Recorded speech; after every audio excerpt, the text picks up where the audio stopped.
बिस्मिल्लाहिर्रहमानिर्रहीम। अस्सलाम वालेकुम। आप देख रहे हैं 1 बाय 1 न्यूज़ एसटी। अहम खबर से आपको आगाह करते चलें। गुलशन रावी के इलाका में नौजवान की हलाकत का मामला पेश आया तो डीएसपी गुलशन रावी एसएचओ गुलशन रावी मौके पर मौजूद थे। इब्तदाई तहकीकात के मुताबिक 26 साल अब्दुर्रहमान को जहर दिया गया। गुलशन रावी पुलिस को 2 खवातीन और 2 नामालूम अफराद के खिलाफ दरख्वास्त मौसूल हुई। पुलिस ने फौरी कार्रवाई करते हुए दोनों खवातीन को हिरासत में ले लिया। लाश पोस्टमार्टम रिपोर्ट के लिए अस्पताल मुर्दा खाना जमा करवा दी गई है। एसपी इकबाल टाउन डॉक्टर मारा शराजी का कहना है कि मुल्जिमान के खिलाफ मुकदमा दर्ज है, मजीद तहकीकात जारी हैं। एक बार फिर आपको अपडेट करते चलें। गुलशन रावी के इलाका में नौजवान की हलाकत का मामला, डीएसपी गुलशन रावी एसएचओ गुलशन रावी मौके पर मौजूद। तहकीकात के मुताबिक 26 साल अब्दुर्रहमान को जहर दिया गया। गुलशन रावी पुलिस को 2 खवातीन और 2 नामालूम अफराद के खिलाफ दरख्वास्त मौसूल हुई।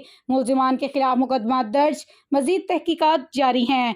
मजीद ऐसी खबरों से बाखबर रहने के लिए देखते रहिएगा चैनल 1 बाय 1 न्यूज़ HD।